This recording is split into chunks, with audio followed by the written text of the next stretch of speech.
ठीक हो? बढ़िया। Yes ma'am. हाँ जी, हुए क्वेश्चंस जो किए थे कल कि नहीं हुए, या किए नहीं? हाँ जी, कोई रिप्लाई नहीं है किसी का भी, है ना। चलो रमन, आप पढ़ो आगे बेटा। आज डेरिवेटिव ऑफ इम्प्लिसिट फंक्शंस पढ़िए बेटा। Yes ma'am.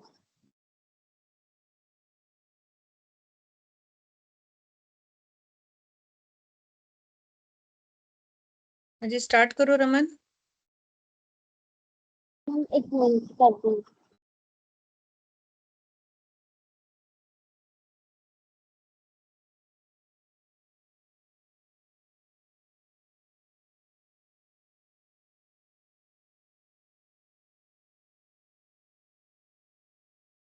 Yes, ma'am.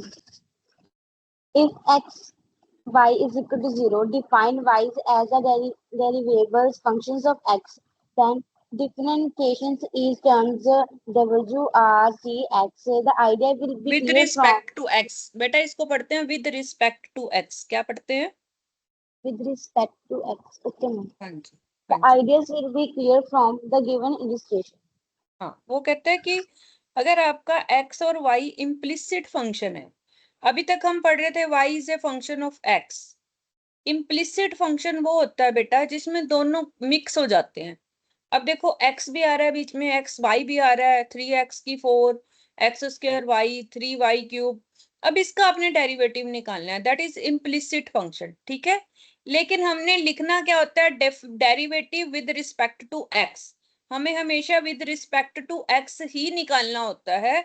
अगर वो विद रिस्पेक्ट टू y कह देता है तो आपके वेरिएबल चेंज हो जाएंगे, फिर dx अपॉन dy आएगा। अभी हम निकालते हैं dy अपॉन dx। तो अब हमने डिफरेंशिएशन निकालना है। देखो हम अलग अलग निकालेंगे। ये समझ लो आपके 3 क्वेश्चंस हैं। कितने क्वेश्चंस हैं? हाँ जी बेटा, Question, ma'am. 3 क्वेश्चन है। इसको अलग अलग सॉल्व करो। पहला क्वेश्चन है 3x की 4। इसका डेरिवेटिव क्या आएगा? 4 नीचे आ जाएगा, 4x क्यूब, और 3 तो है ही मल्टीप्लाई में, 4 3 इंटू 4x क्यूब। तो ये 12x क्यूब एक आंसर बन गया आपका पहला। हाँ जी बेटा। Yes ma'am. बेटा आप लोगों को समझ आ रही है? कम से कम जो Yes, बच्चे नहीं आए हैं उनको तो वैसे ही नहीं समझ आ सकती है। जो आए हैं उनको आ रही है या नहीं आ रही है? अगर नहीं आ रही है तो बताइए। मैम आ रही है। हम्म, एक मिनट मैं मैसेज डाल रही हूँ ताकि बच्चे, आप लोगों को लगता ही नहीं है कि कोई इंपॉर्टेंट है। लोग भी थोड़े, एक चैप्टर रह गया, जरूरत नहीं है क्लास लगाने की, जबकि ये सबसे ज्यादा इंपॉर्टेंट है। एक एक नंबर मैटर करता है बेटा कंपटीशन एग्जाम्स में, आपके प्रोफेशनल एग्जाम्स। अब आता है हमारा 2y क्यूब। अब मैं लास्ट वाले पे आ रही हूँ, 2y क्यूब। ये देख रहे हो आप? हाँ जी। yes, yes ma'am. Ma'am. Yes ma'am. अब इसमें 2 एज इट इज रहेगा, y क्यूब का डेरिवेटिव आएगा 3y स्क्र। 3y स्क्र आएगा तो वो 2 से मल्टीप्लाई होके 6y स्क्र बन गया। ये बात समझ आ गई आपको? ये 6y यस स्क्र मैम। कहाँ से आया? अब एक बात याद रखना, जब हम विद रिस्पेक्ट टू x निकाल रहे होते हैं तो x को हम डेरिवेटिव निकाल के छोड़ देते हैं, लेकिन y जब आ जाता है, पहले हमने 6y स्क्र निकाल लिया, इसके साथ dy अपॉन dx भी आएगा ही आएगा y के लिए। ये बात समझ आ गई? क्योंकि y का डेरिवेटिव dy अपॉन dx होता है। समझ आ गई आपको ये बात? Yes ma'am. जब भी y आएगा तो उसका डेरिवेटिव तो आप x की तरह करोगे ही करोगे, साथ में dy अपॉन dx लिखोगे ही लिखोगे, क्योंकि वो y का डेरिवेटिव होता है। मैं फिर से रिपीट कर रही हूँ और मैं फिर से आपसे यस सुनना चाहूंगी। जिसको नहीं समझ आया वो नो बोलेगा। अब आपको ये समझ आ गई कि जहां भी y होगा वहां पे dy अपॉन dx लिखना ही लिखना है। Yes, ma'am. यस अब रह गई यस। बीच अब रह गई हमारी बीच वाली टर्म। इसके साथ हमारा माइनस का साइन है, हम माइनस बार लगा देते हैं, ब्रैकेट डाल देते हैं। अंदर हमारा बनेगा u इंटू वी का डेरिवेटिव। मैंने कल बताया था u इंटू वी का डेरिवेटिव, याद है आपको? u इंटू वी का डेरिवेटिव बेटा यहाँ पर बताया था आपको, मल्टीप्लाई भी बताया था, डिवाइड भी बताया था। भूल जाते हो आप लोग सारा, या तो करते नहीं हो घर जाके, बिल्कुल भी हाथ नहीं लगाते आप लोग, मुझे लगता है। इस तरह से नहीं बेटा पेपर क्लियर होते। ये u अपॉन वी का भी बताया था, u इंटू वी का मैंने पहले दिन कहा था, साथ साथ पढ़ते रहो तो अच्छी बात है। मुझे वापस जाना पड़ता है, जबकि ऐसी सिचुएशन में मुझे ये चाहिए कि आप लोग बताओ u इंटू वी का डेरिवेटिव क्या होता है। किसी को भी याद नहीं है? एक बच्चे को भी ये कहा था मैंने 10 के 10 लिखना, याद है? कहा था कि नहीं कहा था? Yes ma'am. तो किसी ने भी नहीं लिखे, क्योंकि किसी को भी याद नहीं है u इंटू वी का डेरिवेटिव। इतने नॉनसेंसियर मत बनो बेटा, बहुत इंपॉर्टेंट पेपर है ये आपके। u इंटू वी का डेरिवेटिव है u इंटू वी का derivative plus v into you का डेरिवेटिव। अब याद आ गया? Yes ma'am. अब ये हमने यहाँ लगाना है इसमें, क्योंकि ये सारे फॉर्मूले यूज होने हैं। जब आपको याद ही नहीं होंगे तो यूज कैसे करोगे? तो u यानी कि x square as it is, y का डेरिवेटिव होता है dy upon dx, plus y as it is, x square का डेरिवेटिव होता है 2x। अब ये बीच वाली टर्म कैसे आई, समझ आ गई? हाँ यस जी, मैम। Is equal to 0। अब सॉल्व हो गया हमारा यहाँ तक।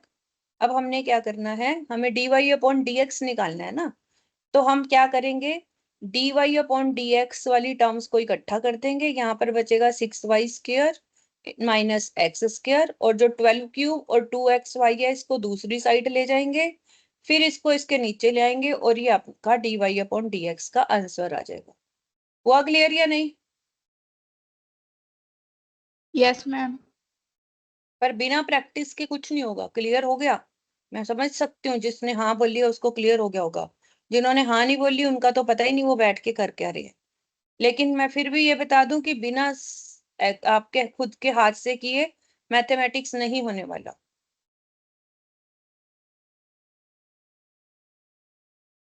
Derivative of parametric functions. अब पैरामीट्रिक फंक्शंस क्या होते हैं? When each of the variable x and y can be expressed in terms of third variable, say t, then function f y is equal to fx is known as parametric function. जब एक चीज और third expression बीच में आ जाता है तो x is equal to f1t, y is equal to f2t। ये भी मैंने कल बताया था कि x भी t में है, y भी t में है। अब हमें dy अपॉन dx निकालना है। जब हम x का डेरिवेटिव निकालेंगे तो dx अपॉन dt आ जाएगा, क्योंकि अब हम निकालेंगे विद रिस्पेक्ट टू t। क्या निकालेंगे? With respect to t. हाँ, तो d और y वाले का dy अपॉन dt आ जाएगा। हमें निकालना है dy अपॉन dx, तो हम इन दोनों को डिवाइड कर देंगे। डिवाइड कर देंगे तो dt dt कट जाएगा, dy अपॉन dx आ जाएगा। ठीक है? Yes ma'am. अब यस आप देखो, जैसे आपको ये दिया हुआ है, x का दिया हुआ है, y का दिया हुआ है, यहाँ से हम निकालेंगे with respect to t dx upon dt। ये आ गया 4t आ गया। ठीक है,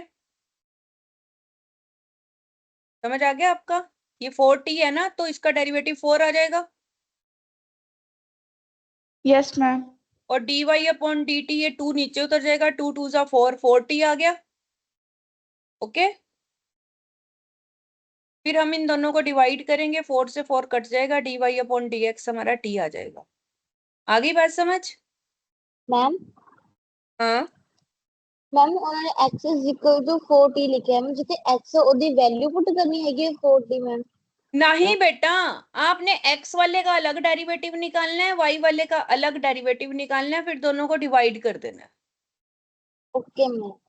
पर आपका पॉइंट ठीक है, क्योंकि ये छोटा क्वेश्चन है, आप इसमें वैल्यू भी लिख सकते हो। बड़े क्वेश्चंस में फिर आप वैल्यू नहीं लिख पाओगे ना। अब जैसे अगला क्वेश्चन है, इसमें कैसे वैल्यू लिखोगे, बहुत लंबा हो जाएगा। तो पहले यहाँ पर अलग t का डेरिवेटिव निकाल लो, यहाँ अलग अलग निकाल लो, फिर दोनों को डिवाइड कर दो। Okay ma'am. ठीक है, जैसे इसने ये dx अपॉन dt निकाल लिया, ये अपॉन u अपॉन v के मेथड से निकाल लिया, अब मैं नहीं करवाऊंगी। 9वें के बाद 10वां पॉइंट है आपका u divided by v।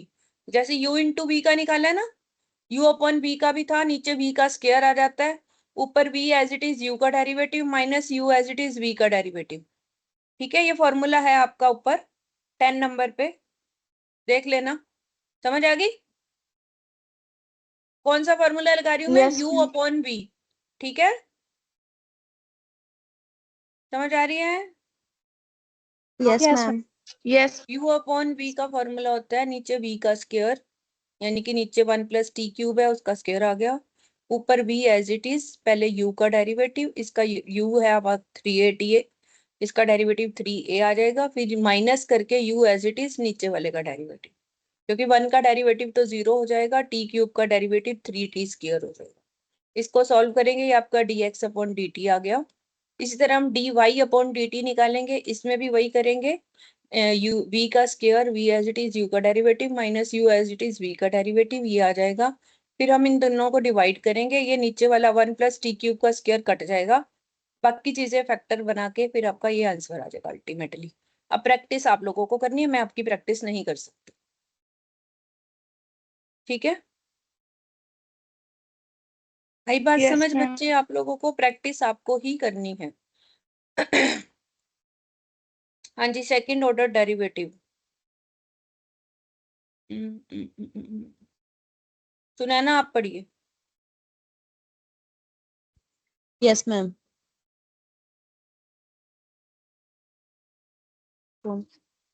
Second order derivative. Introduction. We have seen that the first order derivative of function of x, say fx, may also be a function of x. This new function of x also may have a derivative right to x, With which is respect to x. with respect to x, which is known as second order derivative of fx. That is, second order derivative is the derivative of first order derivative. Similarly, the derivative of the second order derivative is known as third order derivative, and so on up to nth nth order. order। देखो, जब आप पहला derivative निकालते हो, symbols देख लो, आपका function क्या होता है? y is equal to f x होता है,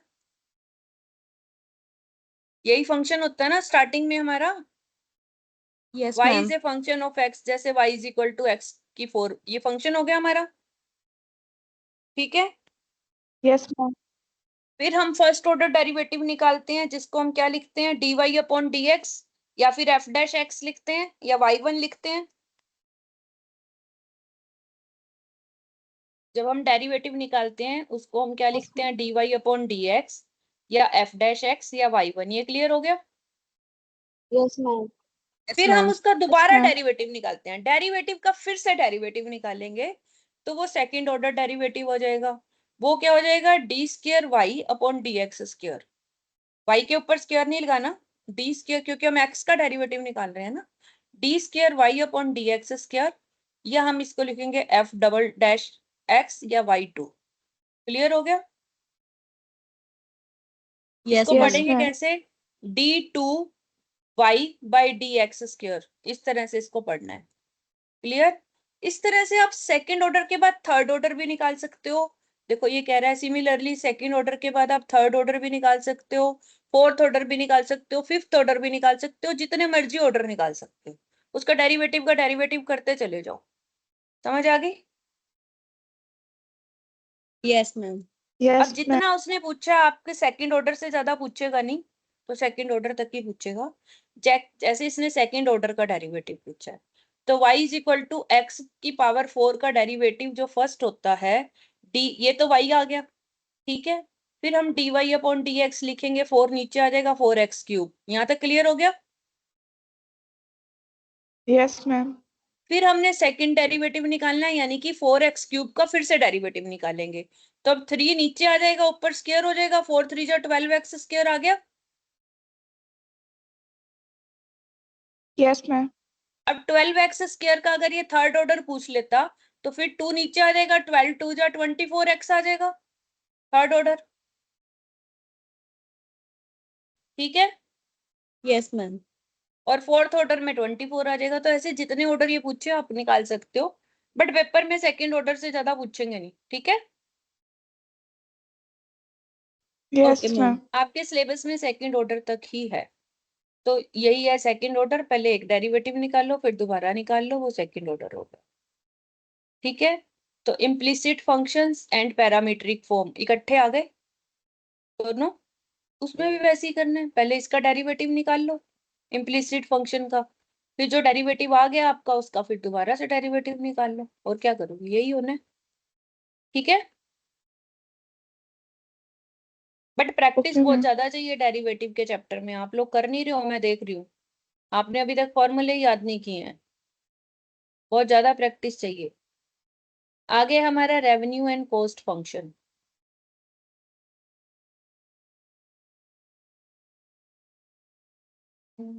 एमएसपी गर्ल्स में से कोई पढ़ेगा? रमन आप पढ़ना चाहते हो, पढ़ो बेटा। Yes, ma'am. Revenue and cost function. Revenue.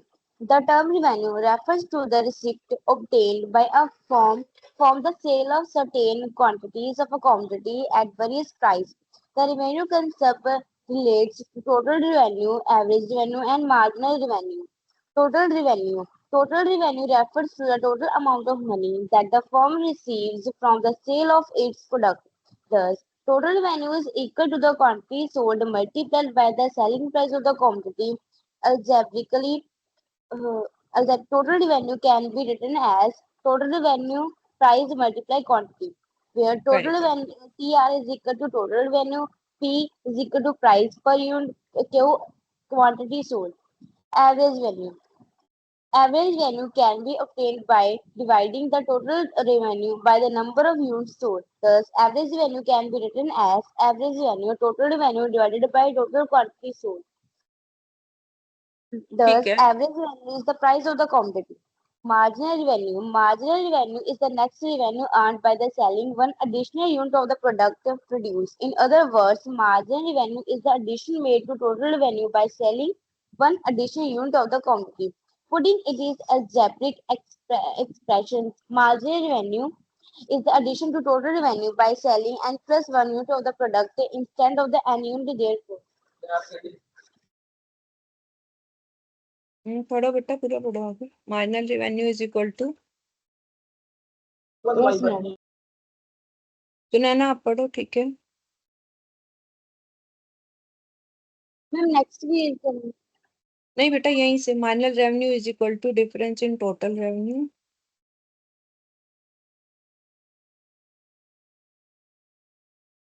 यहाँ से पढ़ना है बेटा।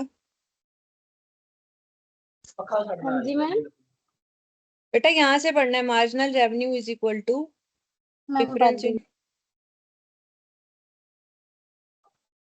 marginal revenue different is total revenue is increasing sale for n plus 1 unit to n units. Marginal revenue is equal to total revenue n plus 1 minus total revenue. In other words, marginal revenue is the rate of the change of total revenue with respect to the quantity sold. If total revenue stands for total revenue and Q stands for the output, the marginal revenue can be expressed as marginal revenue total revenue divided by my quantity. Here's total revenue divided by my quantity indicates the derivative of total revenue with respect to Q, which is also the slope of the total revenue curves.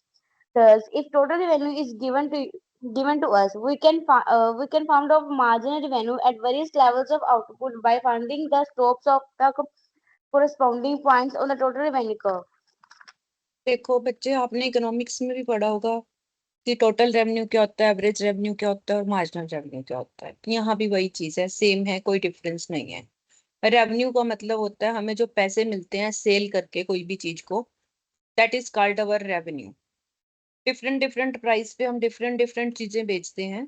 जब उसका total करते हैं हमारे पास कितना पैसा आया at the end, आपको मैंने 5 चीजें दी बेचने के लिए, शाम को आप देखोगे मेरे पास मेरे काउंटर में कितना पैसा आया है, that is called total revenue.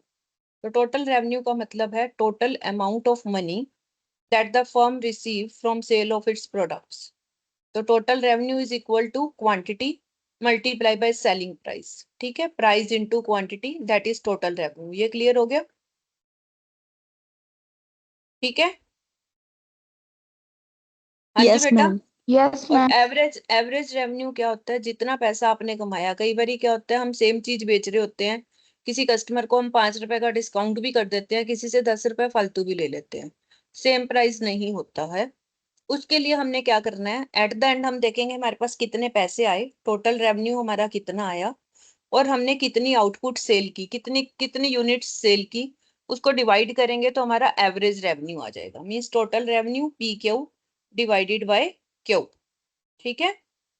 तो टी आर अपॉन क्यू निकालेंगे तो वो प्राइस भी निकलता है। एवरेज रेवेन्यू हमारा प्राइस ही होता है एक तरह से, ठीक है। क्लियर होगी ये चीज?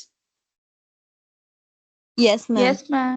तो ये आपका क्वेश्चन भी बनता है कि average revenue is the price of the commodity. अब है मार्जिनल रेवेन्यू। मार्जिनल रेवेन्यू क्या होता है? Is the net revenue earned bye selling one additional unit. आपने डेरिवेटिव में पढ़ा था ना कि difference that is called derivative, वही है यहाँ पर मार्जिनल मतलब डेरिवेटिव, ठीक है। मतलब अगर आपने 100 यूनिट बेच के जितना पैसा कमाया है और 101 यूनिट बेच के जो पैसा कमाया है, उन दोनों के डिफरेंस को हम मार्जिनल रेवेन्यू बोलेंगे। कि एक एडिशनल यूनिट बेच के जो आप कमा रहे हो that is marginal revenue. In other words, marginal revenue is the addition made to the total revenue by selling one additional unit of the commodity. अगर हम एल्जेब्रिक देखें, जैसे मैंने अभी आपको बोला कि आपने 100 बेच दिए, फिर आपने 101वां बेच दिया, यानी n और n+1, इन दोनों का डिफरेंस जो है, total revenue of n+1 total revenue of n, इनके डिफरेंस को हम मार्जिनल रेवेन्यू बोलेंगे। क्लियर हो गया? ठीक है बेटा। Yes, Yes, ma'am. इसको हम इस तरह से भी लिख सकते हैं और इस तरह से भी लिख सकते हैं, derivative of total revenue with respect to quantity. जैसे अभी अपने डेरिवेटिव सीखे हैं ना विद रिस्पेक्ट टू एक्स, यानी कि एक क्वांटिटी चेंज करने से टोटल रेवेन्यू में जो चेंजेस आएंगी वो हमारी मार्जिनल रेवेन्यू होती है। तो इसलिए हम D R upon D Q भी इसको लिख सकते हैं, ठीक है। Q T R derivative of T R with respect to Q लिख दिया ना इसने, वही चीज समझ रहे हो आप? yes, ठीक है। Yes, ma'am. ma'am. इसको हम स्लोप भी बोलते हैं, टोटल रेवेन्यू का स्लोप, क्योंकि इन्हीं में से आपके एमसीक्यू आने हैं, मैं इसलिए आपको एक एक वर्ड ध्यान से पढ़ा रही हूँ। इसको आप ये भी लिख सकते हो, marginal revenue is the slope of total revenue का। समझ आ गई? Yes, marginal ma'am. रेवेन्यू को हम T R n+1 minus T R भी लिख सकते हैं। Derivative of total revenue with respect to Q भी लिख सकते हैं। इसको स्लोप ऑफ टोटल रेवेन्यू कर भी लिख सकते हैं, कुछ भी लिख सकते हैं, आपके पेपर में पूछा जा सकता है। और ये भी किया जा सकता है कि ऑल ऑफ द अबव, तो फिर आप कंफ्यूज हो जाओगे। मैं इसलिए आपको एक एक चीज ध्यान से बता रही हूँ, आप सुनो या ना सुनो मुझे नहीं पता, उसके बाद घर में पढ़ो या ना पढ़ो ये भी नहीं मुझे पता, क्योंकि मैं ना तो आपके घर आके देख सकती हूँ ना आप लोगों को देख सकती हूँ। मुझे इतना पता है कि ये मेरिटोरियस स्टूडेंट्स हैं और कर लेंगे, पर लग नहीं रहा मुझे जिस तरह से मैंने कल भी करवाया आप लोगों ने किसी ने कुछ किया है या नहीं। बट फिर भी आई एम होपिंग कि आप लोग बहुत अच्छे नंबर लेके दिखाओगे। जितनी एफर्ट्स सर आपके लिए डाल रहे हैं, जितनी हम डाल रहे हैं, उससे ज्यादा आप भी डालोगे। I hope for that thus if the total revenue is given to us we can find out the marginal revenue। अगर आपको टोटल रेवेन्यू दिया हुआ है, आप मार्जिनल रेवेन्यू निकाल सकते हो at various levels of output finding the slope at corresponding point of total revenue। अब आप इसके क्वेश्चन पे आ जाओ सीधा, और कुछ भी नहीं करना है। शेड्यूल दिया हुआ है आपको टोटल रेवेन्यू, तो सबसे पहले आपने एवरेज निकालना है। एवरेज के लिए क्या करना है, टोटल को क्वांटिटी से डिवाइड कर दो। 29 को 1 से डिवाइड कर दो, 54 को 2 से, 72 को 3 से, एवरेज निकाल लोगे हर एक का। हाँ जी, Yes, ma'am. अभी हमने फॉर्मूला Yes, किया ना ma'am. एवरेज का, टी आर अपॉन क्यू, तो टी आर और ये क्यू है, टी आर अपॉन क्यू कर दो तो आपका एवरेज आ गया। एम आर क्या किया था, टी आर n+1, जैसे T R 1 minus T R 0, 29 minus 0 marginal आ गया 29। पहले का मार्जिनल कुछ नहीं होता। इसका क्या आएगा बेटा, किसी का स्पीकर ऑन है, बंद करो, बीच में डिस्टरबेंस हो रही है। अगले का क्या आएगा, 54 माइनस 29, देन 72 माइनस 52, क्योंकि n+1 में से n माइनस करना है, पिछला माइनस करते जाना है। देखो आपको 29 को 1 से डिवाइड किया, 54 को 2 से, ये आपका एवरेज आ गया। मार्जिनल के लिए आपने टोटल रेवेन्यू को उसके पिछले वाले टोटल रेवेन्यू में से माइनस करना है, यानी 54 माइनस 29, देन 72 माइनस 54। ये समझ आ रहा है आपको? Yes ma'am. कर लोगे? Yes, ma'am. अगला Yes. देखो, Yes, consider the ma'am. Following. अब आपको प्राइस दिया हुआ है, आपको क्वांटिटी दी हुई है, आपको टोटल रेवेन्यू और एवरेज निकालना है। टोटल के लिए तो इन दोनों को मल्टीप्लाई करना है, कुछ भी नहीं करना। ठीक है, क्लियर? Yes, ma'am. और एवरेज Yes, के लिए ma'am. फिर टोटल को क्वांटिटी से डिवाइड करना है, तो फिर वही आ जाएगा जो प्राइस है। एवरेज तो वही रहेगा, प्राइस ही होता है एवरेज तो, है ना? Yes, ma'am. Yes, ma'am. Same आ रहा है ना? ठीक है, ये थी आपकी रेवेन्यू। इसी तरह आपके तीनों कंसेप्ट होते हैं कॉस्ट में। तो अब कॉस्ट के लिए कौन पढ़ेगा बच्चे आप में से? रमन, गुड, पढ़ो। Yes, ma'am. Cost. The term total cost is the sum of all costs incurred by the firm is producing a certain level of output. In the traditional theory, that cost is divided into two groups: total fixed cost, total variable cost. Total cost is equal to total fixed cost plus total variable cost. TC is equal to total cost, TFC is equal to total fixed cost, TVC is equal to total variable cost. Total fixed cost. There are some costs which do not vary with the level of output produced. These certain fixed even when output changes. These are fixed costs. For example, rent of land, license fees, etc. मैं मग्गे भी पढ़ने लगी। बिल्कुल बिल्कुल बेटा। Suppose that the land on which a factory is situated has an annual rent of 12,000. It is observed that the amount of rent will not have any relationship with the quantity of output produced by the factory. Whether the output is 20 tons or 2,000 tons, Rent. the rent will remain fixed at 12,000. In fact, the rent would be the same even if the factory is temporarily closed Close down. down. For this reason, the rent on land is a fixed cost. Total variable cost. On the other hand, some costs change with the level of output produced. These types of costs rise when output increase and falls when output decrease. For example, cost of raw materials, wages and salary of casual employees, transport costs, etc. Suppose in order to produce a huge amount of output, we require higher amount of raw materials. So the cost of raw materials will increase and hence variable cost will increase. Average cost. ठीक है, The average ठीक है, cost is obtained by ठीक है। Cost में बता देती हूँ, कॉस्ट क्या है। जितना भी खर्चा आपका आता है कोई चीज बनाने में, अगर आप प्रोडक्शन कंपनी है, अगर खरीद के बेच रहे हो तो खरीदने में भी खर्चा तो आएगा ही, फ्री में तो कोई चीज मिलती नहीं है। तो जितना खर्चा आपका आता है कोई चीज बनाने में, प्रोड्यूस करने में, at a certain level of output, क्योंकि हर लेवल का खर्चा अलग होता है। आप 100 यूनिट प्रोड्यूस कर रहे हो, खर्चा अलग होगा। आप 1000 यूनिट प्रोड्यूस कर रहे हो, खर्चा अलग होगा। तो इसीलिए कहा है उसने certain level of output.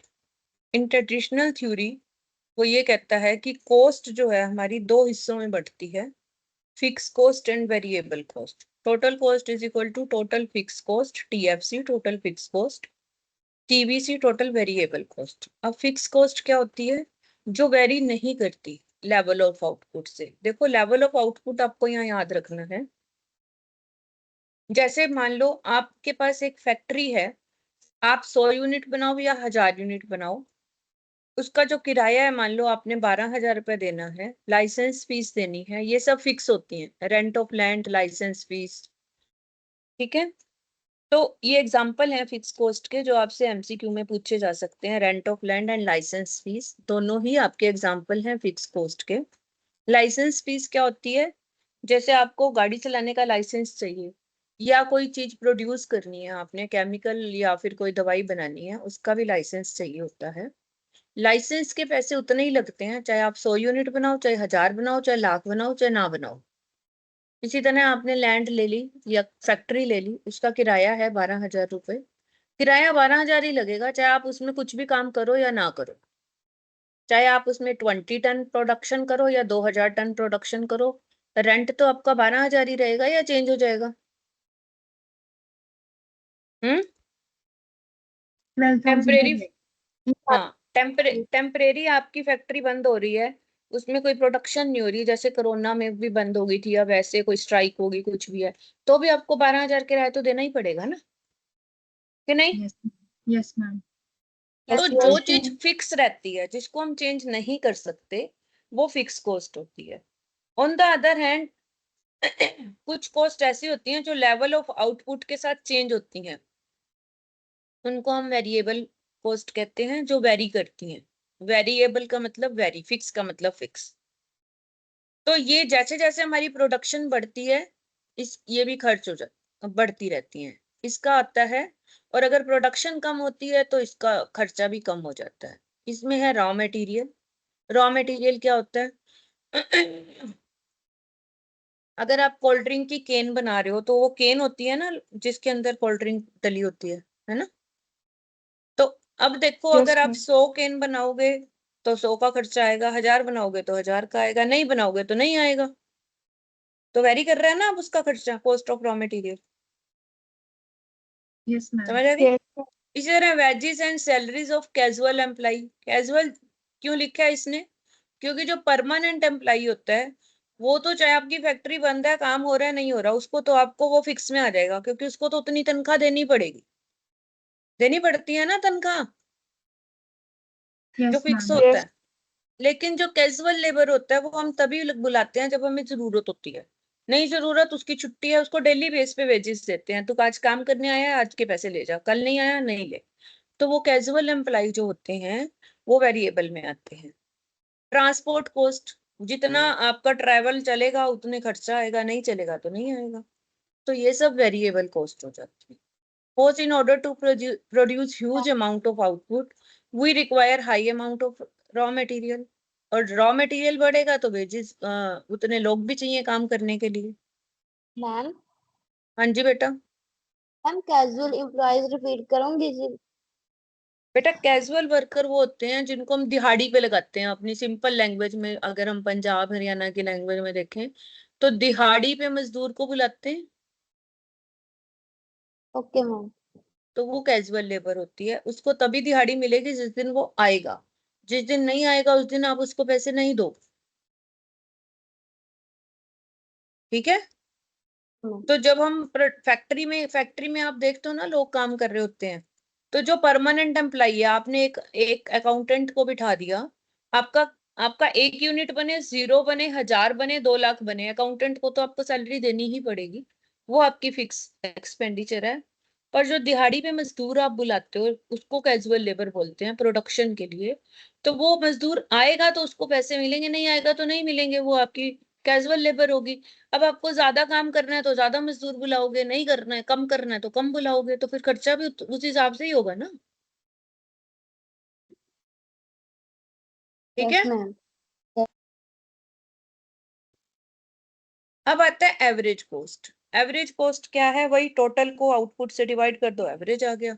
Fix का एवरेज निकालना है तो फिक्स को आउटपुट से डिवाइड कर दो, वेरिएबल का निकालना है तो वेरिएबल को कर दो। मार्जिनल भी सेम है जो आपने मार्जिनल रेवेन्यू में किया है, सिर्फ कॉस्ट और रेवेन्यू में इतना ही फर्क है कि वो हमारी इनकम होती है, ये हमारा खर्चा होता है।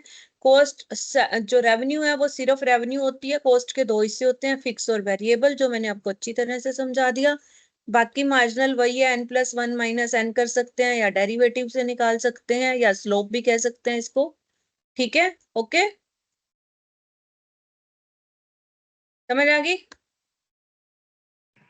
Yes ma'am.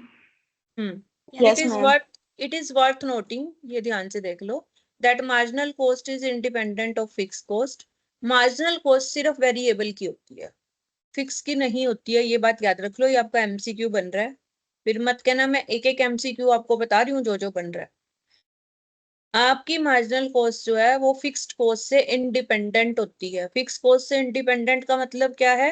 फिक्स कॉस्ट का मार्जिनल कॉस्ट पे कोई फर्क नहीं पड़ता, क्योंकि अभी हमने क्या पढ़ा है कि यूनिट को बढ़ाओ या घटाओ, फिक्स तो फिक्स ही रहेगी।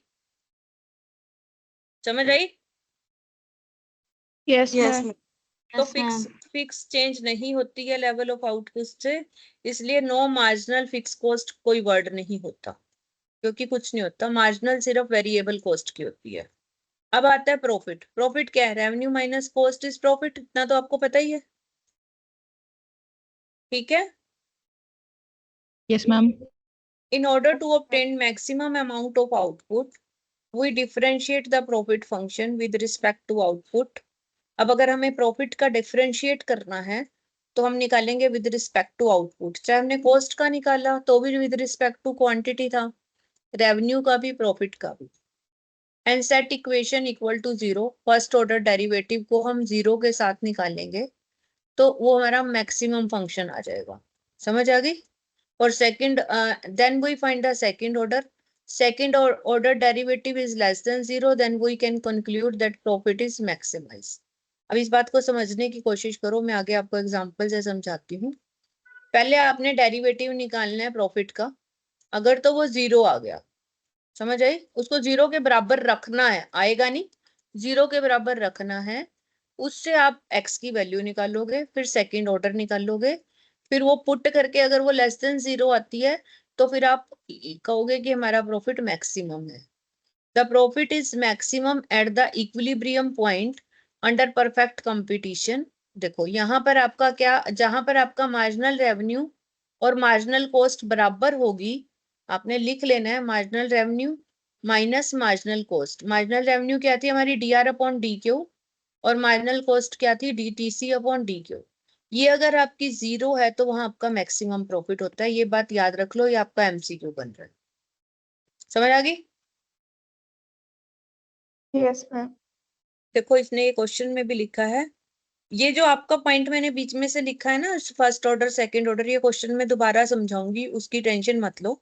अभी आप इतना याद रखो कि अगर आपका मार्जिनल रेवेन्यू और मार्जिनल कॉस्ट बराबर है तो वहां हमारा प्रॉफिट मैक्सिमम होता है। The profit is maximum at the equilibrium point under perfect competition. In other words, maximum profit is obtained when marginal cost and marginal revenue are equal. ये बात समझ आ गई आपको? Yes, ma'am. आगे है break even point. Break even point क्या होता है? ब्रेक इवन पॉइंट वो पॉइंट होता है जहां टोटल कॉस्ट और टोटल रेवेन्यू इक्वल होते हैं, यानी हमें कोई प्रॉफिट नहीं हो रहा, कोई लॉस नहीं हो रहा, जितना हमारा खर्चा हुआ उतना ही हमारा रेवेन्यू है, तो वो हमारा ब्रेक इवन पॉइंट होता है। यहाँ पे प्रॉफिट 0 होता है, ठीक है, समझ आ Yes, गया ma'am. आपको? Total cost is equal to total revenue होती है। अब ये क्वेश्चन देखिए, आपको जो मैंने बीच में से कहा था क्वेश्चन में एक्सप्लेन करूंगी आपको, फर्स्ट ऑर्डर सेकंड ऑर्डर वो समझाने जा रही हूँ, ध्यान से सुन लीजिए। किसी का माइक ऑन है, बंद कर दीजिए। अमृत कौर माइक बंद करो। फॉर ए फर्म, आपका टोटल रेवेन्यू और टोटल कॉस्ट फंक्शन आपको दिया हुआ है। टोटल रेवेन्यू दिया हुआ है 20Q, टोटल कॉस्ट आपको Q2 plus 4Q plus 20, where Q is the output. Find profit maximization, output and maximum profit. अब आप ये पॉइंट जो मैं कह रही थी ना आपको, क्वेश्चन में समझाऊंगी, फर्स्ट ऑर्डर सेकंड ऑर्डर, ये वाला, ठीक है, ये वाला पॉइंट, ठीक है, यहाँ पर आ रही हूं मैं। इसमें आपको क्या करना है, जहां भी वो प्रॉफिट मैक्सिमाइजेशन आपको पूछता है, सबसे पहले तो आपको प्रॉफिट निकालना है। प्रॉफिट क्या है हमारा? Total cost, total revenue minus total cost. ये हमारा टोटल रेवेन्यू दिया हुआ है 20Q और टोटल कॉस्ट भी दिया हुआ है, इसको हम माइनस करेंगे तो ये आपका प्रॉफिट आ गया। यहां तक समझ आ गया आप लोगों को? Yes, ma'am. Yes, ma'am.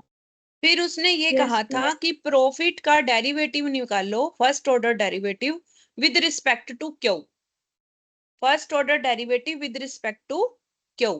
तो d into profit upon D Q निकालेंगे, यानी इसका डेरिवेटिव 16Q का डेरिवेटिव क्या आएगा? 16, ओके। क्यू स्क्वायर का डेरिवेटिव 2Q और 20 का डेरिवेटिव 0, कांस्टेंट का डेरिवेटिव 0 होता है, याद है ना आपको? Yes, ma'am. अब देखो डेरिवेटिव नहीं किया तो अब आप फंसोगे, मेरी कोई प्रॉब्लम नहीं है, मैं रोज बोल रही हूँ करो करो करो। 16Q माइनस 2Q, मैं फिर भी बता रही हूँ आपको हर पॉइंट पे, दैट इज इक्वल टू, इसको 0 पुट कर देना फर्स्ट ऑर्डर डेरिवेटिव को, और यहाँ से आपने Q की वैल्यू निकाल लेनी है। अगर इसको हम 0 पुट करेंगे तो 2Q is equal to 16 and Q is equal to 8। ये बात समझ आ गई आपको? Yes, ma'am. अब हमने इसका सेकंड डेरिवेटिव निकालना है, यही बोला था ना मैंने वहां पर, फिर सेकंड ऑर्डर डेरिवेटिव निकालना है। इसका फिर सेकंड ऑर्डर डेरिवेटिव निकालेंगे। 16 का सेकंड ऑर्डर डेरिवेटिव 0 आ जाएगा, 2 का -2, तो माइनस आ गया, इसका -2 आ गया ना। Yes, ma'am. अगर आपका second order derivative less than 0 होता है तो इसका मतलब आपका प्रॉफिट मैक्सिमम है at Q is equal to 8। समझ आ गई आपको ये बात? Yes, ma'am. Yes, अब ma'am. अब प्रॉफिट क्या है? 16Q माइनस Q² माइनस 20, इसमें Q की वैल्यू 8 पुट कर दो, ये आ गया आपका 44, आपका मैक्सिमम प्रॉफिट आंसर आ जाएगा। क्लियर हुई ये बात? Yes, हाँ जी ma'am. बेटा। अब आगे देखो, वो कहता है in a firm price of the product is 4। Price क्या होता है हमारा? P। टोटल कॉस्ट हमें दे रखी है, Q आपकी क्वांटिटी है इसमें, ठीक है। फाइंड द प्रॉफिट मैक्सिमाइजेशन, तो हमें कॉस्ट दे रखी है और प्राइस भी दे रखा है, ठीक है। तो रेवेन्यू क्या होता है? प्राइस इनटू क्वांटिटी, Yes, यही ma'am. होता है ना हमारा। तो अगर प्राइस हमारा 4 है, क्वांटिटी Q है, तो हमारा रेवेन्यू 4Q आ गया। हाँ Yes, जी ma'am. बेटा। अब हमने प्रॉफिट निकालना है, total revenue minus total quantity, ये हमारा प्रॉफिट आ गया, ठीक है। Yes, ma'am. फिर हमने वही मैक्सिमाइजिंग प्रॉफिट निकालना है, तो पहले इसका फर्स्ट ऑर्डर डेरिवेटिव निकालेंगे। -27Q का डेरिवेटिव -27 आएगा, ये आएगा -3Q², ये 2 नीचे उतर जाएगा, 30Q, 100 का 0 आ जाएगा। ये डेरिवेटिव समझ आ गया जो मैंने बोला? हाँ Yes, जी ma'am. बेटा। अब इसको हमने 0 पुट करना है, और फिर ये क्वाड्रेटिक इक्वेशन है तो इसके फैक्टर बनेंगे। 3 से डिवाइड किया इसने, Q² माइनस 10Q प्लस 9, इसके 9 और 1 फैक्टर बनेंगे, तो आपका आंसर Q आएगा 9 एंड 1, 2 आंसर आ गए। Yes, ma'am. अब इसका सेकंड ऑर्डर डेरिवेटिव निकालेंगे। 3 2 जा 6Q माइनस 30, 27 का 0 आ जाएगा, तो सेकंड ऑर्डर डेरिवेटिव आएगा हमारा -6Q प्लस 30, ये आ गया सेकंड ऑर्डर डेरिवेटिव। सॉरी, ये तो फर्स्ट ऑर्डर, ये क्या आया इसका? हाँ, सेकंड ऑर्डर निकालना है ना, तो सेकंड ऑर्डर डेरिवेटिव ये आ जाएगा ना हमारा। ये फर्स्ट डेरिवेटिव था ना हमारा, ये वाला, यहां से देखो बेटा, ये था ना हमारा फर्स्ट ऑर्डर डेरिवेटिव, दिख रहा है। Yes, ma'am. अब इसमें हम सेकंड ऑर्डर निकालेंगे, 27 का 0 आ जाएगा, -3Q² का -6Q और 30Q का प्लस 30, ये सेकंड ऑर्डर डेरिवेटिव आ गया। Yes, ma'am. अब हमने पहले Q की वैल्यू रखनी है 1 रखेंगे तो आंसर 24 आ जाएगा, ठीक है। हाँ जी बेटा, इसमें Q की वैल्यू 1 रखो, 30 माइनस 6 24 आ गया ना। Yes, ma'am. Yes, और ma'am. 9, और अगर 9 रखेंगे तो -24 आ जाएगा। Yes, ma'am. अब Yes, ma'am. 24 0 से बड़ा है और -24 0 से छोटा है। हमारी कंडीशन क्या थी? सेकंड डेरिवेटिव 0 से छोटा होना चाहिए, माइनस में होना चाहिए, यही कंडीशन Yes, थी ना हमारी। तो इसका yes, ma'am. मतलब 9 पे हमारा Yes, ma'am. प्रॉफिट मैक्सिमम है। क्यों 9 पे हमारा प्रॉफिट मैक्सिमम है, ठीक है। किस पे हमारा प्रॉफिट मैक्सिमम? क्यों 9 पे। No, no. और अब फिर जो हमारा प्रॉफिट फंक्शन है उसमें क्यू की वैल्यू 9 रख दो, तो आपका मैक्सिमम प्रॉफिट आ गया।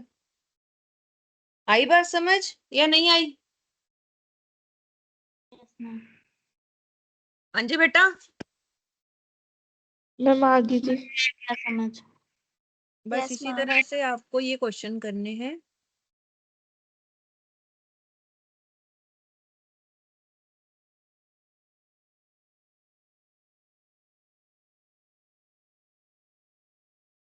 अभी आप ना मेरे को 2 मिनट का टाइम दे रही हूँ, आप 98 करिए क्वेश्चन, फिर आगे करते हैं, ठीक है। विद इन 2 मिनट्स करो, Okay. देखो किसी को नहीं समझ आ रहा तो बताओ।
हाँ जी बेटा, हो गया।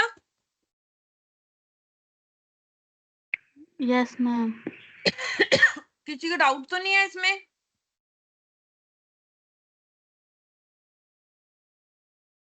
अब आगे देखिए, ऑप्टिमाइजेशन टेक्निक्स, बेसिक कंसेप्ट्स हैं। इसमें हमने पढ़ी है, कौन पढ़ेगा आप में से? समृद्धि पढ़िए बेटा। For the differentiable function y is equal to fx, the derivative dy upon dx or fx is often called the first derivative or the first order derivative. Generally, this first order क्या हुआ? on screen. Screen चली गई, एक minute.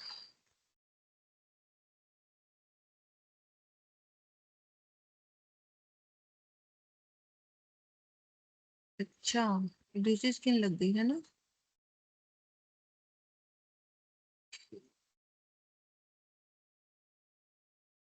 अब ठीक है। Yes, ma'am. is often called the first derivative or the first order derivative. Generally, this first order derivative fx is a function of x, and therefore fx is further differentiable with respect to x, which is called the second order derivative of the function y is equal to fx. This second order derivative is denoted by fx or d square y upon dx square.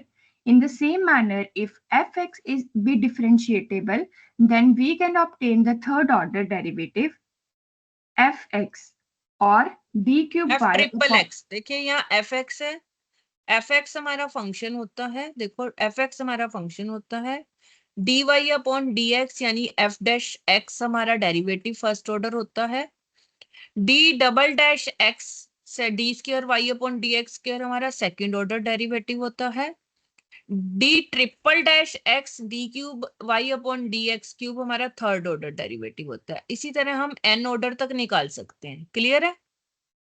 yes ma'am. आगे अगला Yes, paragraph.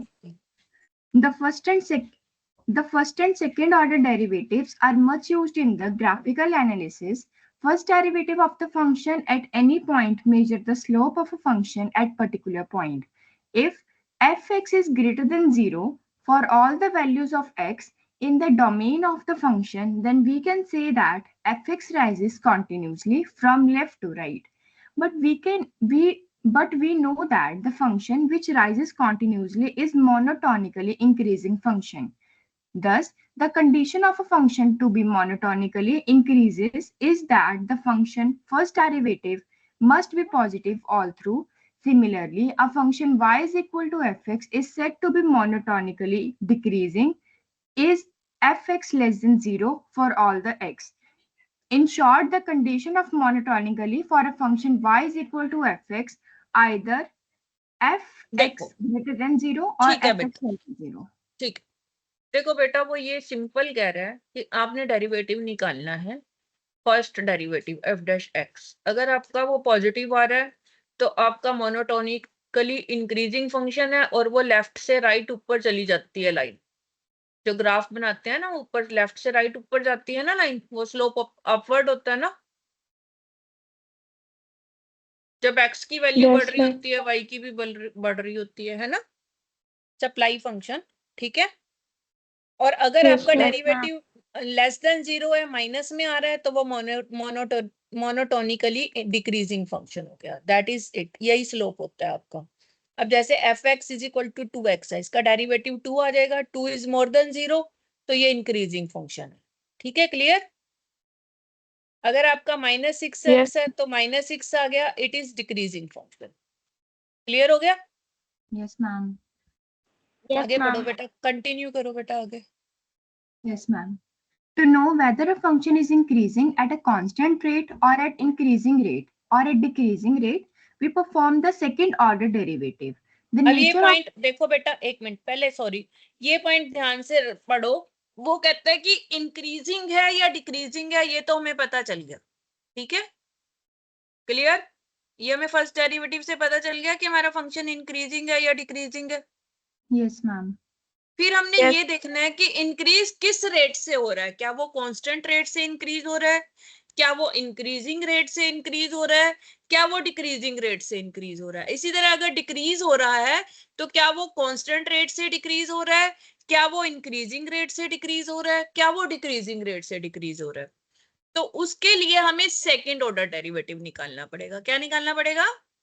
Second order derivative. हाँ जी, Second order derivative. हाँ, उसको हम बोलेंगे change in the slope. हमें increasing decreasing से slope पता चल गया, अब चेंज कितना आ रहा है स्लोप में, वो हम सेकंड ऑर्डर डेरिवेटिव से निकालेंगे। अगर आपका सेकंड ऑर्डर डेरिवेटिव पॉजिटिव आता है तो हम उसको कॉन्वेक्स कर्व बोलेंगे। कौन सा कर्व बोलेंगे? Convex curve. हाँ, तो इसका मतलब आपका वो इंक्रीजिंग रेट से इंक्रीज हो रहा है। फर्स्ट ऑर्डर डेरिवेटिव 0 से बड़ा आ गया, सेकंड ऑर्डर डेरिवेटिव भी 0 से बड़ा आ गया, तो आपका इंक्रीज हो रहा है इंक्रीजिंग रेट से। ये बात समझ आ गई? Yes, ma'am. अगर आपका फर्स्ट ऑर्डर डेरिवेटिव 0 से छोटा आ गया और सेकंड ऑर्डर डेरिवेटिव 0 से बड़ा आ गया, तो वो डिक्रीज हो रहा है इंक्रीजिंग रेट से। समझ आई? Yes, Yes, ma'am. ma'am. और अगर आपका सेकेंड ऑर्डर डेरिवेटिव 0 आता है तो फिर वो लीनियर कर्व है, फिर वो कांस्टेंट रेट से बढ़ता है। लीनियर कर्व जो हम लीनियर लाइन बनाते हैं एक्स और वाई की, समझ आ गई? Yes, ma'am. Yes. तो फर्स्ट ऑर्डर डेरिवेटिव आपको बताएगा कि आपका इंक्रीजिंग है या डिक्रीजिंग है। सेकंड ऑर्डर आपको बताएगा कि वो इंक्रीजिंग रेट से जा रहा है या डिक्रीजिंग रेट से जा रहा है या कांस्टेंट रेट से जा रहा है। Clear? Yes, Yes, ma'am. ma'am. Yes, ma'am. देखो, now we can also identify whether the curve is convex है। अगर वो इंक्रीजिंग रेट से जा रहा है कॉन्वेक्स है, डिक्रीजिंग रेट से जा रहा है कनकेव है। By just looking at the curve and by drawing a tangent to at any point the curve lies above the tangent will be convex. अगर आपका कर्व लाइन से ऊपर है तो वो कन्वेक्स है, लाइन से नीचे है तो वो कनकेव है। आपको पेपर में ये ग्राफ देके भी पूछा जा सकता है कि ये कन्वेक्स है या कनकेव है, तो आप बता सकते हो। Yes, ma'am. ये आपका कन्वेक्स है और इसकी कंडीशन क्या है, क्योंकि ये इंक्रीजिंग है सॉरी डिक्रीजिंग है, ऊपर से नीचे आ रहा है, तो फर्स्ट ऑर्डर डेरिवेटिव इसका लेस देन 0 है और second order derivative more than 0 है। इसमें कनकेव है, इसमें फर्स्ट ऑर्डर डेरिवेटिव भी लेस देन 0 है और सेकंड ऑर्डर डेरिवेटिव भी लेस देन 0 है। इनमें से क्वेश्चन आ सकता नहीं है, मुझे लगता है आएगा ही आएगा। मैं फिर बता रही हूँ, इनको अच्छी तरह से याद कर लो, ठीक है? ओके। अब जो ये सीधी लाइन आ रही है ये लीनियर हो गया। सीधी लाइन में दोनों केसेस में आपका सेकंड डेरिवेटिव तो 0 होएगा आंखें बंद करके। अब अगर ऊपर से नीचे आ रही है तो वो less first derivative less than 0 होगा, और अगर नीचे से ऊपर जा रही है तो फर्स्ट ऑर्डर डेरिवेटिव जो है वो मोर देन 0 होगा, क्योंकि ये इंक्रीजिंग है और ये डिक्रीजिंग है और लाइन है सीधी, तो सेकेंड ऑर्डर डेरिवेटिव 0 हो जाएगा। क्लियर हो गई ये बात? Yes, ma'am. Yes, ma'am. अब आगे देखिए थर्ड। ये सारी कंडीशंस अच्छी तरह से याद कर लेना। अब जो आपका इस तरह से बन रहा है इसमें कोई टेंजेंट भी नहीं हम बना सकते और ऊपर की तरफ जा रहा है, तो first order derivative more than 0 और second order derivative less than 0। Clear? Yes, ma'am. और ये ऐसे जा रहा है तो फर्स्ट ऑर्डर डेरिवेटिव भी मोर देन 0 है, सेकंड ऑर्डर डेरिवेटिव भी मोर देन 0 है। ये 6 की 6 फिगर याद कर लेना। इसमें से 100% मुझे लग रहा है एक क्वेश्चन तो पक्का आएगा ही आएगा, एक से ज्यादा भी आ सकता है। ठीक है? हाँ जी, समझ आ गई? Yes, ma'am. Yes, ma'am. आगे है maxima minima. In order to determine relative extreme relative maximum and minimum values अगर हमने निकालनी है किसी फंक्शन की, तो first derivative plays an important role. ये आपका ग्राफ बना हुआ है आपका, देखो ये ऊपर जा रहा है फिर नीचे आ रहा है, फिर नीचे से x1 तक ये ऊपर गया। ठीक है? कोई भी चीज जब हम आपने life cycle of A product भी देखा हो तो पहले हमारी चीज ग्रो करती है, ऊपर मैक्सिमम पे चली जाती है, फिर कोई नई टेक्नोलॉजी आती है तो वो नीचे नीचे आ जाती है, x2 पे नीचे आ गई। Yes, ठीक है? ma'am. जब नीचे आती जाती है तो हम भी तो ट्राई करेंगे ना नई टेक्नोलॉजी को अडॉप्ट करने के लिए, और हम फिर ऊपर चले जाएंगे। ठीक है? Yes, ma'am. अब ये मैक्सिमम कहाँ है? एट x1 पे ये मैक्सिमम है Yes, ma'am. और x2 पे ये मिनिमम है। Yes, ma'am. इसी को हम मैक्सिमा मिनिमा पॉइंट बोलते हैं। ठीक है? क्या बोलते हैं इसको? Maxima minima point. हाँ, अब इसको निकालना कैसे है वो हम सीखेंगे यहाँ पर। ठीक है? देखिए पढ़िए इसको, कौन पढ़ेगा? हाँ जी, जिसने पहले ना पढ़ा हो, रमन ने पढ़ लिया, समृद्धि ने भी पढ़ लिया आज। जिसने ना पढ़ा वो बताइए। बेटा आप पढ़ चुके हो, कोई और बच्चा भी तो देखें जो पढ़ना चाहता हो, इंटरेस्टेड हो। लवप्रीत आप पढ़िए बेटा।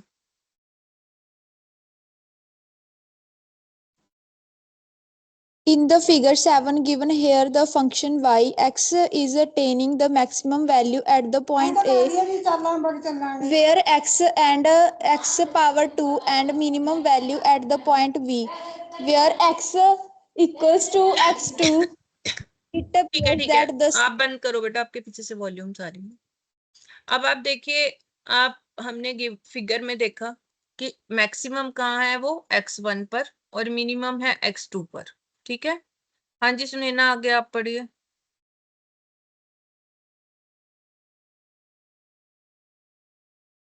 समृद्धि। Yes, ma'am. Go for it. It appears that the slope of the curve is positive before it attains maximum at the point x is equal to x1 and is negatively sloped immediately after attaining the maximum value, and at the maximum point A, the slope of the curve is 0 as the tangent of the at A is horizontal since the slope of a function y is equal to fx. यहाँ देखो, यहाँ पर इसका slope 0 हो गया ए के ऊपर, जब यहाँ से यहाँ तक आया थोड़ा सा कुछ भी नहीं हिल रहा ना, तो स्लोप 0 हो गया ना। Yes, देखो ma'am. यहाँ से ऊपर तक जाते हुए इसका स्लोप पॉजिटिव है, फिर थोड़ी देर के लिए स्लोप 0 हो गया, फिर ये नीचे आ गया तो स्लोप नेगेटिव हो गया, यहाँ पे आके ये मिनिमम हो गया x2 पर, फिर थोड़ा सा स्लोप 0 हुआ, फिर स्लोप पॉजिटिव हो गया। तो स्लोप अप एंड डाउन जा रहा है ना इसका। Yes, ma'am. Yes, ma'am. ठीक है, since the slope of function is represented by first derivative. अब हमें ये भी पता है, याद रख लो, ये पेपर में क्वेश्चन भी आ सकता है कि स्लोप ऑफ द फंक्शन हम कहाँ से निकालते हैं, फर्स्ट डेरिवेटिव से। कहाँ से निकालते हैं? First First derivative. तो उसके लिए हमारी कंडीशन क्या थी? अभी हमने प्रॉफिट मैक्सिमाइजेशन में किया था, फर्स्ट डेरिवेटिव को 0 रखते थे हम, फिर सेकंड डेरिवेटिव निकालते थे। Yes, ma'am. Similarly, it appears that curve is sloping downward before attaining the value b. Immediately after attaining minimum, it slopes upward. फिर से शुरू हो गया, ठीक है। उससे पहले थोड़ी देर के लिए इसका स्लोप 0 रहा b पर, जहां तक ये टेंजेंट है b के। Since the slope of curve at both extreme points are 0, first order derivative is set as 0 is necessary condition for both maximum and minimum. तो ये हमारी कंडीशन नेसेसरी है, फर्स्ट ऑर्डर डेरिवेटिव 0 रखो, फिर second order derivative निकालो। अगर second order derivative हमारा negative आता है तो हमारा वो मैक्सिमम पॉइंट है, पॉजिटिव आता है तो वो हमारा मिनिमम पॉइंट है। फॉर सफिशिएंट कंडीशन, चाहे आपको मैक्सिमम वैल्यू निकालनी है चाहे आपको मिनिमम निकालनी है, फर्स्ट ऑर्डर को तो आपको 0 रखना ही रखना है। क्लियर हो गई ये बात? Yes Yes. It is seen after attaining maximum point, the curve is sloping downward. ए के बाद वो नीचे आना शुरू हो गया, और फिर जब मिनिमम पे आता है उसके बाद वो अपवर्ड जाना शुरू हो जाता है। मिनिमम, ये भी आपसे पूछा जा सकता है कि मैक्सिमम के बाद वो डाउनवर्ड आता है, मिनिमम के बाद अपवर्ड जाता है स्लोप। तो ये जो डिस्टिंक्शन है इनके बीच में, ठीक है, वो कैसे निकालेंगे? आपको फर्स्ट ऑर्डर डेरिवेटिव आपने 0 निकाला, ठीक है, और सेकंड ऑर्डर डेरिवेटिव के लिए भी आपने इसको 0 लिया। Will attain relative minimum value, changes its sign from negative to positive. ठीक है, तो इसका मतलब यहाँ पर आता है, इसका क्रक्स नीचे देखिए, अगर आपका सेकंड ऑर्डर डेरिवेटिव माइनस में है तो वैल्यू आपकी मैक्सिमम हो जाएगी, और अगर सेकंड ऑर्डर डेरिवेटिव आपका प्लस है तो वैल्यू आपकी मिनिमम हो जाएगी। क्लियर? जो Yes, प्रॉफिट ma'am. वाले में हमने किया सेम ही आएगा। जैसे आपको ये y फंक्शन दिया हुआ है, आपने पहले इसका फर्स्ट ऑर्डर डेरिवेटिव निकालना है, वो आएगा 20 माइनस 4x, उसको हमने 0 रख देना है। वो कंडीशन दोनों के लिए सेम है, 0 रखी, यहाँ से x की वैल्यू 5 आ गई। फिर आपने इसका सेकंड ऑर्डर डेरिवेटिव निकालना है, दैट इज -4। क्योंकि ये माइनस में है तो फंक्शन मैक्सिमम हो जाएगा at x is equal to 5। Clear हो गई ये चीज? Yes, ma'am. अभी हमने प्रॉफिट वाले चैप्टर में किया था, सेम ही है।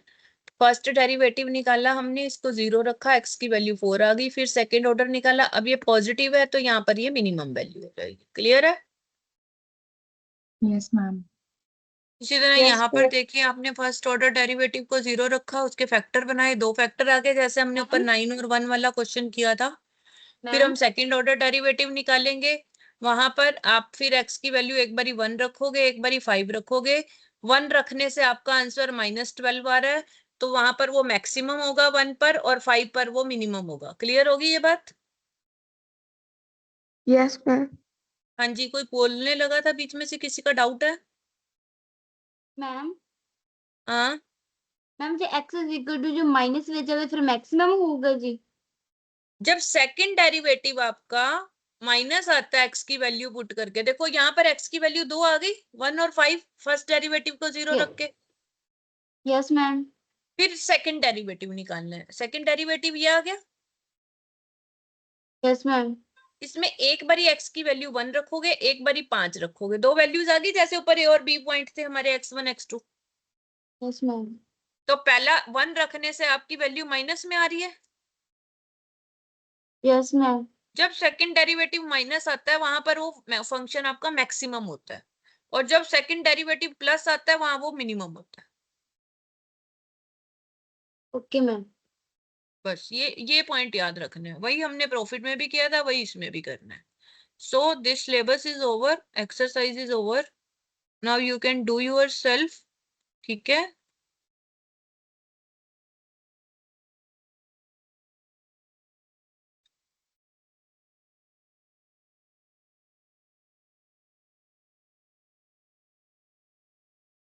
आई थिंक इसके बाद स्टार्ट शुरू हो जाता है ना। ठीक है, so all the best to all of you.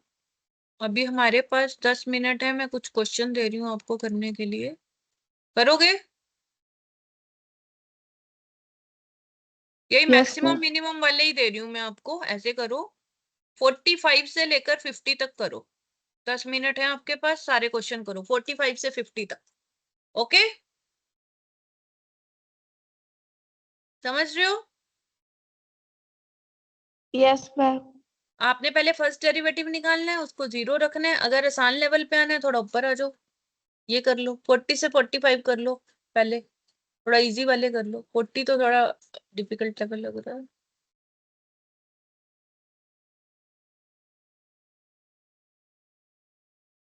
Forty four से शुरू करो, 44 से 50 तक करो, ठीक है? Yes ma'am. समझ आ- करो, शाबाश। अभी आपके पास 10 मिनट्स हैं, हो जाएंगे 4-5 क्वेश्चन। कोई डाउट होगा तो वो भी बता दूंगी, 10 मिनट्स के बाद आपको ज्वाइन करूंगी, फिर किसी का डाउट होगा तो पूछूंगी, जो कर लेगा वो फायदे में रहेगा।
हाँ जी बेटा,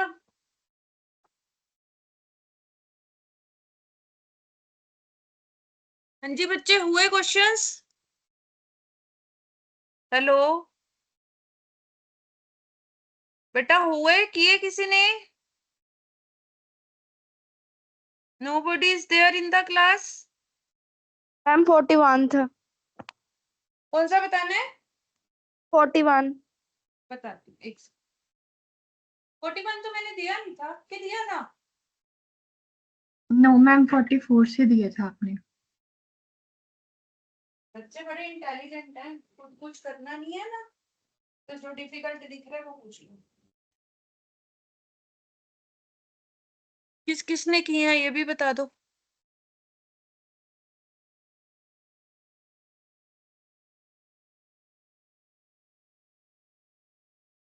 फोर्टी वन का देखो, आप इसका पहले फर्स्ट डेरिवेटिव निकालो, मैं उसमें कर रही हूँ, एक्सेल में देख लेना।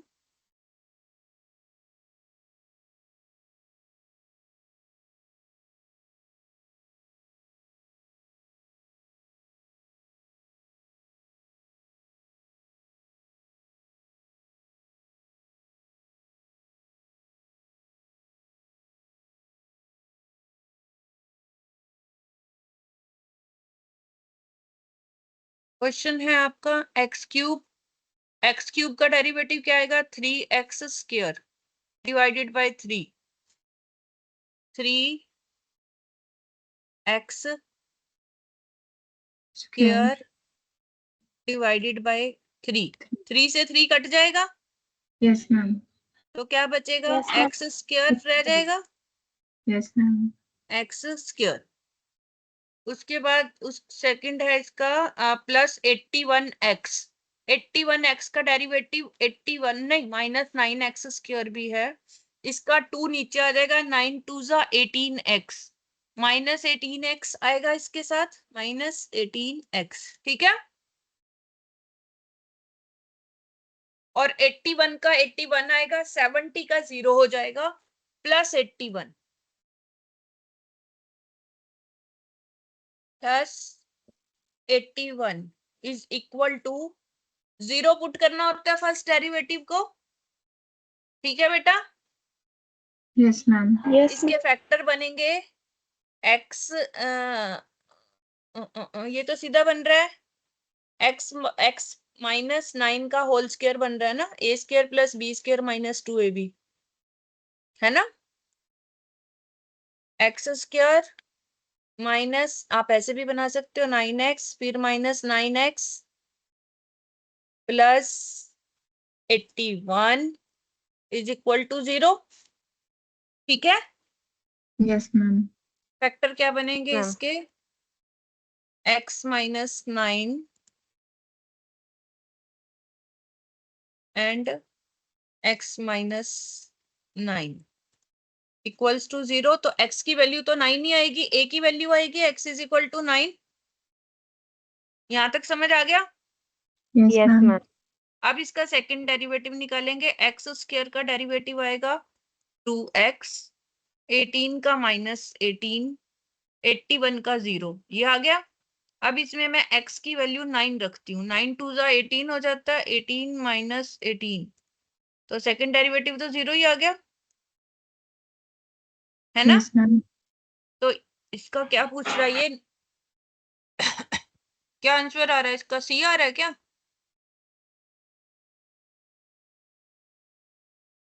41 का आंसर देखो बेटा, यस मैम सी है। क्योंकि वो मैक्सिमम मिनिमम है ही नहीं, ना ही यस मैम। मैक्सिमम है ना मिनिमम है, तो 0 आ रहा है ना, तो इसलिए नो कर्व वेंचर, कर्व है ही नहीं वो, तो फिर कर्व बनेगा ही नहीं, ठीक है। Okay, ma'am. हाँ जी, और कोई डाउट किसी का? ठीक है बेटा, इसके साथ आपका स्टैट और मैथमेटिक्स दोनों खत्म हो गए हैं मेरी तरफ से, and all the best, maximum practice करो, कोई और वे नहीं है। कहीं डाउट आता है तो आप पूछ सकते हो।